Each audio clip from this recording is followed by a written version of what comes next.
Hello students. आज हम group के बारे में पढ़ेंगे जिसको हम हिंदी में समूह बोलते हैं। समूह ग्रुप क्यों बोलते हैं, क्या है ये ग्रुप? तो ग्रुप एक लोगों का एक कनेक्शन है। जैसे हम घर में रहते हैं तो हमारा एक ग्रुप है, कॉलेज में होता है तो आप जहाँ पे बैठे हैं जो 4-5 लोग हैं, 10 लोग हैं, जितने भी लोग हैं उनका एक ग्रुप है, तो उसको हम ग्रुप बोलेंगे। तो ग्रुप क्या है? एक लोगों का एक कनेक्शन है जो साथ में रहते हैं, एक टीम है। तो देखते हैं आगे इसमें क्या लिखा हुआ है। इसमें जो इनकी परिभाषा है उसके अकॉर्डिंग देखते हैं। समूह से हमारा तात्पर्य व्यक्तियों के ऐसे समूह है जो एक दूसरे के साथ सामाजिक संबंध स्थापित करते हैं। तो समूह से क्या तात्पर्य हमारा कि व्यक्तियाँ क्या होते हैं, एक ग्रुप में क्या करते हैं, एक दूसरे के साथ सामाजिक संबंध रखते हैं, एक सोशलाइजेशन रखते हैं। जैसे मैंने पहले आपको पढ़ा चुकी हूँ सोशलाइजेशन के बारे में। तो उसमें क्या था कि लोग एक इकट्ठा होके एक अपना सामाजिक संबंध बनाते हैं। ठीक है। दूसरी डेफिनेशन है इसमें, समूह का अर्थ व्यक्तियों की किसी भी लघु या वृहत इकाई से है जिनके मध्य इस प्रकार के संबंध हो कि उन्हें एक संबंध इकाई के रूप में देखा जाने लगे। जैसे सेम वही चीज़ है कि एक दूसरे के साथ जुड़ना, एक दूसरे की परेशानियां देखना, एक दूसरे के साथ सुख बांटना, वो एक समूह में आता है। अब आपके टाइप्स ऑफ ग्रुप हैं, मतलब समूह के प्रकार। अब समूह के प्रकार क्या होंगे? समूह के प्रकार इस प्रकार हैं कि सदस्यों की संख्या के आधार पर, सदस्यों की संख्या के आधार पर क्या मतलब है? छोटे समूह या बड़े समूह, जिसमें छोटे समूह में आपका परिवार आ गया, मित्र समूह आ गया। जैसे आप अपने कॉलेज में, अपने घर पे आसपास मित्र हैं, परिवार, हम एक परिवार में रहते हैं, हमारे मम्मी पापा, चाचा चाची, दादा दादी। तो ये सारे क्या आ गए? आपके परिवार समूह आ गया। बड़े समूह में क्या आ गया? आपका राष्ट्र, बड़े प्रांतों का समूह। जैसे राष्ट्र है, हमारा इंडिया है, तो ये क्या है? एक ग्रुप है, ग्रुप ऑफ इंडियंस है। ठीक है। नेक्स्ट है उद्देश्य अथवा हित के आधार पर। उद्देश्य और अथवा हित के आधार पर मतलब औपचारिक समूह और अनौपचारिक समूह। मतलब जैसे राजनीतिक दल, कॉलेज जहाँ पे आप पढ़ रहे हैं तो क्या है? औपचारिक है। तो और अनौपचारिक समूह क्या हो गया आपका?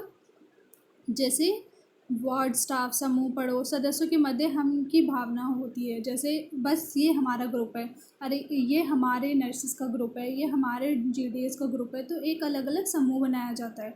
उसके बाद है स्थायित्व के आधार पर। अंत समूह अर्थात हम समूह अथवा हमारा परिवार, हमारा देश। तो बहुत क्लियर लिखा हुआ है यहाँ पे कि हमारा परिवार मतलब वो हमारा है, हमारा देश है, ये इंडिया के हमारा देश है।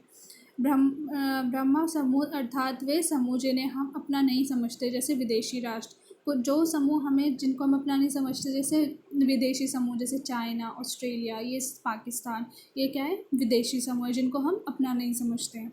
उसके बाद आता है प्रक्रियात्मक आधार पर। इच्छिक समूह मतलब क्लब, संगीत मंडली। इच्छिक मतलब जो आप अपनी खुद की मर्जी से कर रहे हैं। अनैच्छिक मतलब व्यावसायिक संघ, जो कम्युनिटी के कॉन्फ्रेंसेस होते हैं, तो वो अनैच्छिक है, आपके अपनी इच्छा से नहीं है।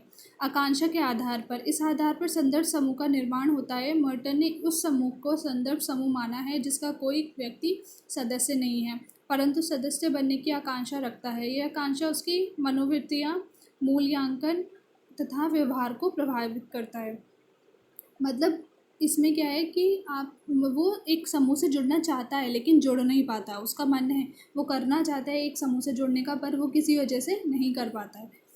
सामाजिक संबंधों के आधार पर प्राथमिक और द्वितीय, यहाँ पे इसके आपके एक डिफरेंस किया गया है यहाँ पे प्राथमिक और द्वितीय समूह के अंतर में।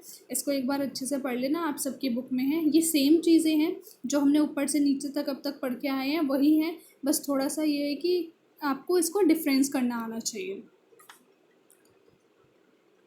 ये यहाँ पे कंटिन्यूड है। बाकी आपके लिए इतनी ही इम्पॉर्टेंट चीज़ें हैं। पहला आपका क्या है? इसकी डेफिनेशंस आप 2 लिखोगे, कोई भी 2 परिभाषाएं आपको इसके बारे में लिखनी है। उसके बाद इसके प्रकार क्या हैं, जो भी आपसे एग्ज़ाम में पूछा जाएगा। ये नीचे जो प्राथमिक एवं द्वितीय समूह के अंतर हैं, ये आपसे पूछे जाएंगे। और क्या पूछे जाएंगे? समूह के प्रकार, आपके समूह के कितने प्रकार होंगे।